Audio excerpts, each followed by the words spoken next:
ناوێ بورهانە و بی ساڵم و خەڵکی سلێمانیم. 4 ساڵە لە هانۆڤەر ژیم و لە ماوەی ئەم 4 ساڵەدا من لە مەکتەبی ئینتەرناشۆنال هانۆڤەر خوێندومە و شەهادەی IB و های سکوڵ دیپلۆمام تەواو کردووە. و لەم ماوەی 4 ساڵەدا کە لەم مەکتەبە بووم کتێبخانەیەکی کوردی بچکۆلەم کردوتەوە و هەروەها ئاڵای کوردستانم بەرز کردوتەوە. و هەروەها ئەمەی کە ئیبینن لە دوای منەوە ئەمە ئۆپێرا هاوسی هانۆڤەرە و من بۆ یەکەم جار کە لێرە هیچ کەسێک کە کورد بێت لێرە گۆرانی نەوتۆ. من چەنەها جار لێرە گۆرانی وتۆ لەسەر ستەیجەکەیان بە کوردی، بە ئینگلیزی، بە فەڕەنسی، بە ئەڵمانی و بەردەوامم لە گۆرانی وتن لە شوێنانی کەی ئەڵمانیا. J'ai quitté mon pays, j'ai quitté ma maison, ma vie, ma triste vie se traîne sans raison.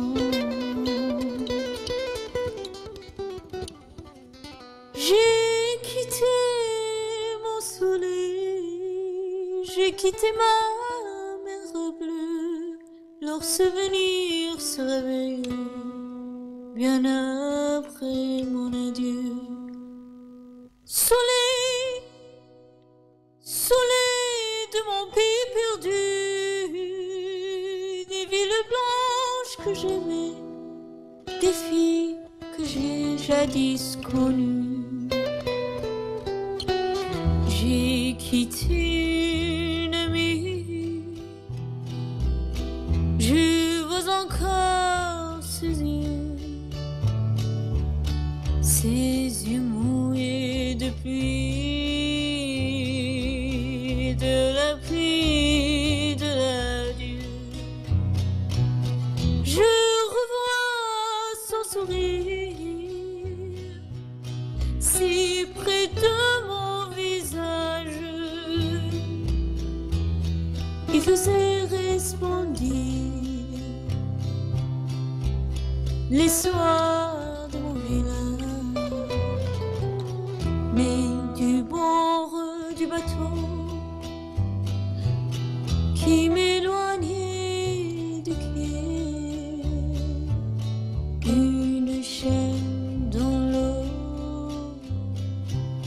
a claqué comme un fouet.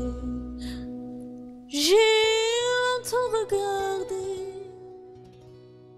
ses yeux bleus qui fuient. La mer les a noyés dans le flot du regret.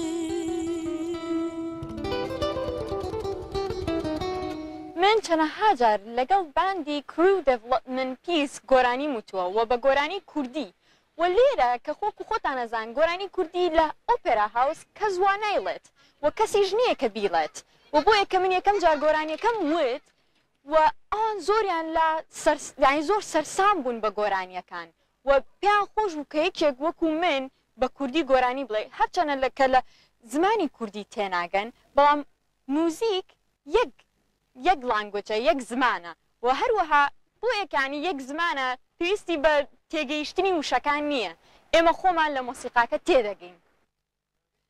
هەر وەختێ هەور و نم بارانە دەنێت و یادم و زستانە شەکەت و ماند و هیلاک و مرد و ڕێبوارێ بوو من لە ڕێبانە نازنینەی چاو شیرینەی بوو بە هەوڕێم خوش کەلامی خوش خەرامی زیخستا پێم چ بارانێ وای چ تووفانێ لەبەر لاسەی باو تەمژمی باران و سەرما. ئەمەی کەیبینن ئەمە پۆستەرێکە کە زیاتر هەموو کات لێرە ڕیکلامی لەسەرەکرێت و هەروەها زۆربەی کات کە من لێرە گۆرانی وتووە ڕیکلامەکانی من لێرە پیشانراون و لە هانۆڤەر لە هەموو شوێنەکانی کە تەنها ئێرە نییە هەموو شوێنی کە ڕکلامی لێ دەکرێت وەکو سلێمانی وایە لای خۆمان و هەروەها من پەیوەندێکی زۆر باشم هەیە لەگەڵ هونەرمەندانی ئێرەوە هونەرمەندانی کوردستان لای خۆمان.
هنەری کوردی گۆرانی مۆسیقای کوردی ڕێگێکی دوورودێژی و بەڕاستی زۆر سپاسی دایک و باوکمەکەم کە پاڵپشتم بوون و چەنەها لە تەمەنی 5 ساڵیمەوە بۆ تەمەنی ئێستەم کە 20 ساڵم چەنەها دەرگا و ڕێگەیان بۆ کردومەتانێ 5,000 ساڵ زیاتر من بە کوردی و فەڕەنسی و ئینگلیزی ئەڵمانی گۆرانی دەڵێم و بۆیە من کە گۆرانی دەڵێم حەز ئەەکەم کوردبوونی خۆمان بناسێنم بە خەڵکی ئەوروپا و خەڵکی خۆشمان تەنانەت.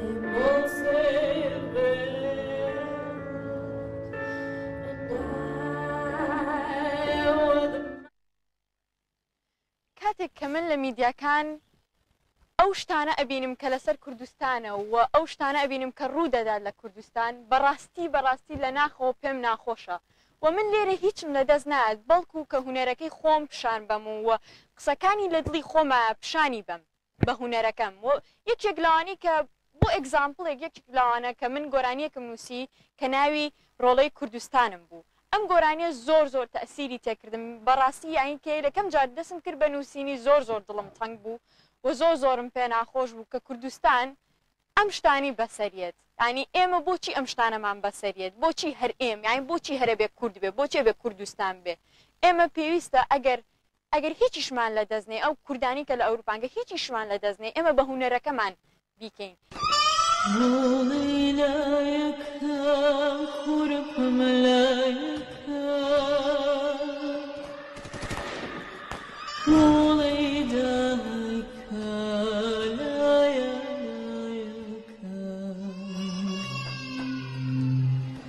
جگر گوشکم لایک